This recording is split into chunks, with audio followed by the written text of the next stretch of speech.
What's up, B?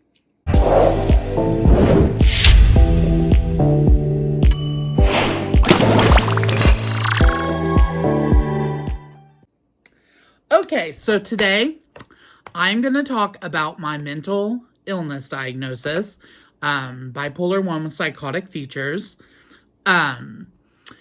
I know this subject could make people uncomfortable because mental illness is highly stigmatized in this country and all over the world and just kind of in society in general. And I really want to be open and honest about my experience so it might help people, might kind of break the stigma in a little bit because we shouldn't be stigmatized for stuff we can't help. And also maybe give some information that is helpful if you or a loved one or a friend has bipolar 1, especially with psychotic features.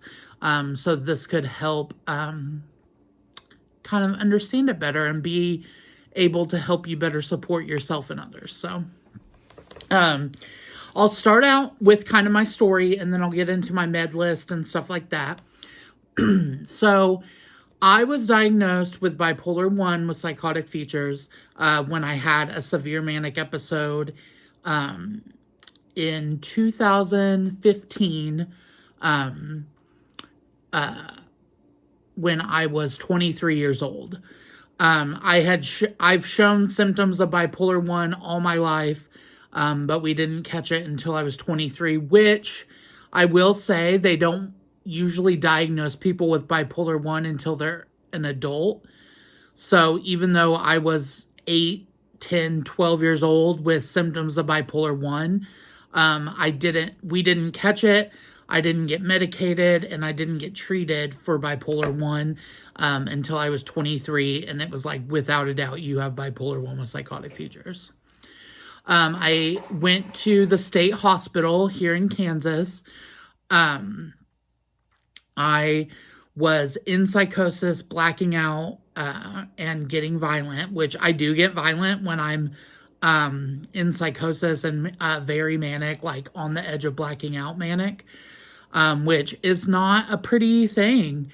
It's not something I'm proud of. It's not who I am as a person. I'm a very gentle, loving, person. And it's just like I completely flip the script when I'm manic. And it's something I can't help. I can try to manage it with meds and therapy and treatment. But honestly, it's not my fault. I didn't ask for bipolar 1. It's not something that I wish upon anybody. It's so hard to manage. It's so stressful. It takes the life out of you. And luckily, I have meds that work. And I have a good support system, a good therapist, and a good doctor. And a good doctor is my primary care doctor, also understands I have bipolar 1 and helps me a lot. So I'm really blessed to be able to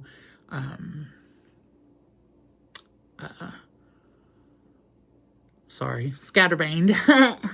But I'm really blessed to be able to manage my bipolar 1 so well. I've been in the state hospital about 8 times now, and the voluntary hospitals all over the state of Kansas, about another 8 or 9 times. So I've been hospitalized in and out of hospitals since 2015, at least yearly. There's always a manic episode around the corner, and the last time I was hospitalized was in June of this year. It was a severe episode. I went to the ER and ended up in the state hospital. So it's very scary for my friends and family and for me as well when I go manic. So it's very important that I stay on my meds, stay med compliant, and don't miss a dose. I ended up missing 4 doses of my mood stabilizer, and that's why I ended up in the hospital in June. And it was not pretty, and it was not fun. It was scary for everybody and just stressful to the max. And like I said, I don't wish bipolar 1 with psychotic features on anyone. So, bipolar 1 is a mood disorder, and schizophrenia is a thought disorder. That's the difference. So your mood affects your thought patterns, and there's no cure. It can only be managed with medication. Honestly, if somebody gets a bipolar 1 diagnosis and tries to get off, like not take meds, and try to manage it with diet and exercise, they will go manic, most likely. Especially if you have psychotic features tacked onto your diagnosis, you will go manic, and the only way to manage it is to get on meds. And if you are not med compliant, you will go manic again, hurt somebody, or go to jail. That's just how it is. It's not your fault you have a mental illness, but it is your responsibility to manage it and take care of it. And I take that seriously. Because I don't want to go to jail. I don't want to go to the hospital. Sometimes it happens, and I don't like it. It gets me in trouble. It makes my life harder. I just take my pills twice a day, every day, no excuses. I am currently on SSDI, Social Security Disability Insurance. I have Medicare and Medicaid. So I get a check every month of $1,076 to live on because I cannot work. It's a real disability, and if you or a loved one has bipolar 1 or bipolar 2 sometimes, I'm not really sure on how they approve, but we did the paperwork, we had the hospitalizations, doctors know everything, and I got approved for SSDI because I worked enough quarters to get that. But I can't hold a job. I wouldn't care about the job enough to be able to hold a job. I would get fired. I would not be able to perform the job because I have to sleep sometimes in the middle of the day for hours because of my meds. I'm in and out of hospitals all the time, so I'm not reliable. And just daily tasks take so much toll on my brain that I cannot work. And I was approved for disability. I'm not planning to go off disability until I get a monetized YouTube channel and I author my first book. And then hopefully I can get off disability, make some more money, and invest in some businesses so that I can live a normal life with some luxuries that $1,076 can't afford you every month. I can't live off disability. I live at home with my family, and I can't even buy groceries to last me through the month. Like, I have to have help from my parents, and it's embarrassing. I'm 30 years old. It's degrading. It's not fair, but it is what it is, and I make the best of it. So yeah, I'm definitely wanting to get off disability, but health insurance comes with disability. I have really good health insurance with Medicare and Medicaid. It pays for all my meds. It pays for my doctor's visits. It pays for my therapist. So if I were to get off of disability, I would lose my health insurance and pay out the ass for health insurance to try to get a therapist, meds covered, and doctor visits covered. So it's not easy, but it's something I'm working towards, and it's going to take a long time to get a monetized channel, obviously. And even when you get a monetized channel, it doesn't happen overnight, and you don't get paid a lot until you really get the views and subscribers. So if you're watching, please subscribe and help me out, because I really don't want to live off $1,000 a month for the rest of my life, because that's really hard and you can't really do it. But anyway, I have ruined relationships with people, friendships, relationships, everything, because of my bipolar 1. People don't understand. They don't want to understand. And you say things you don't mean. You act erratically. You bother people. You scare people. And they don't like it. And yeah, it's a very lonely road, because people don't want to understand and just can't be bothered to understand bipolar 1, especially with psychotic features. So yeah, it's not easy. I have a doctor visit with my psych doctor every 3 months, and I visit a therapist once or twice a week. I'm in twice a week therapy right now. And that's the only way to manage this illness. And it's so heavy. It's just, it weighs on my heart, it weighs on my brain, it weighs on my life. It's so hard. So if you get a diagnosis of bipolar 1, especially with psychotic features, or a loved one or a friend, just be there to support them and know that they're going to go crazy sometimes. They're not going to act themselves sometimes. They're going to be gone to the hospital sometimes. They might end up in jail sometimes. And you really just have to be there to support them and show compassion if you want to really care about them and keep them in your life. But yeah, if you guys have any questions about bipolar 1, especially with psychotic features, and mental illness destigmatization, write down in the comments below. I'll answer every single one. Let me know if you have a mental illness that you're struggling with, and I'll try to give you some advice or just support and care. Excuse me. But yeah, a circadian rhythm is very important with this disorder. Sleep is important with this disorder. I sleep about 12 hours a day and then take naps on top of that. I don't know if it's from my meds or my brain trying to heal from manic episodes, because manic episodes will like put wounds in your brain. That's what this disorder is. Once you go manic, you have a wound in your brain. And your brain's trying, like, your immune system is trying to heal this wound, and every manic episode, it re-wounds itself. It inflicts itself again.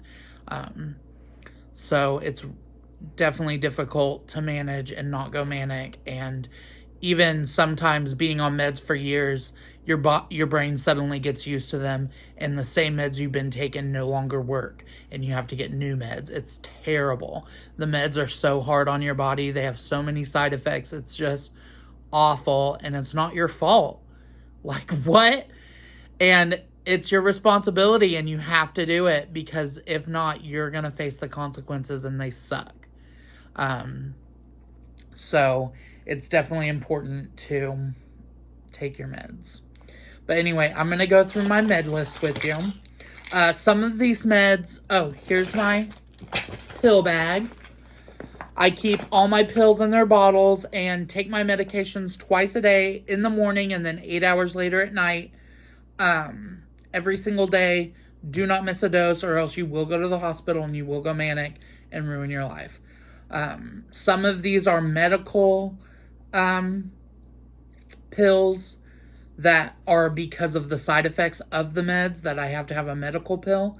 And then some of these are also just psych meds. So I'll differentiate between the two. So first off is a medical pill. I'm on PrEP because I'm a gay man and I don't want HIV. I'm celibate, so I do not really need this, but I'm already on it, so I might as well stay on it. My first psych med is oxcarbazepine.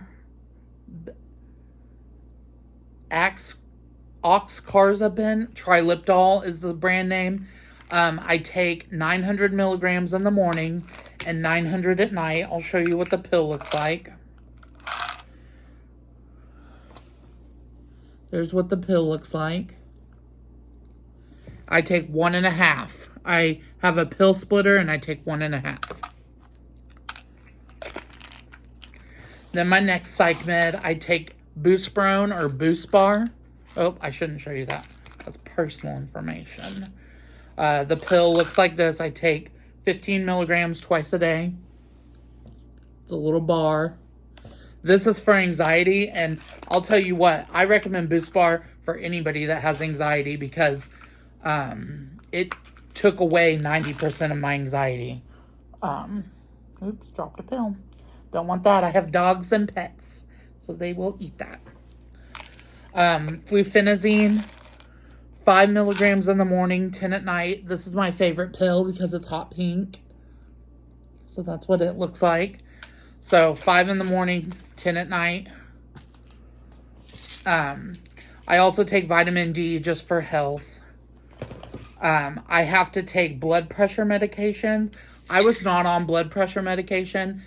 I know I'm obese, so I'm getting older, so that might just happen. But I was not on blood pressure medication until I started taking psych meds. So that's great. And then also a cholesterol med, same thing. Wasn't on it until psych meds. And then I take a multivitamin, and that's it. So I take 3 psych meds and then have my other meds to kind of counterbalance all of that for health. I was on 2 antipsychotics. So fluphenazine or Prolixin is an antipsychotic. You will need an antipsychotic if you have bipolar 1 usually, and especially if you have bipolar 1 with psychotic features. I've been on 2 antipsychotics at a time to kind of combat the psychotic features. But right now I'm only on the 1 and it seems to be working. And then your mood stabilizer is going to be the most important thing. I've been on lithium. Then I got hypothyroidism, so I had to get off. I also cannot take Lamictal or the class Lamictal's in because I got the blistering rash. Yeah, scary.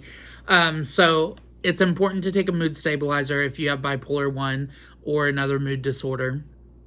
So Trilipdol is the mood disorder, and then Boost Bar is the anxiety pill. So yeah, it's hard out here for a bitch with bipolar 1 with psychotic features. But I live the best life as possible. I try to live a stress-free lifestyle and just take care of myself. So yeah, if you guys have any questions, comments, concerns, or needing advice or advice for me, write it down in the comments below. And thank you so much for watching. Like, comment, subscribe, and share if you could please, and have yourself a very happy day. Bye. Peace.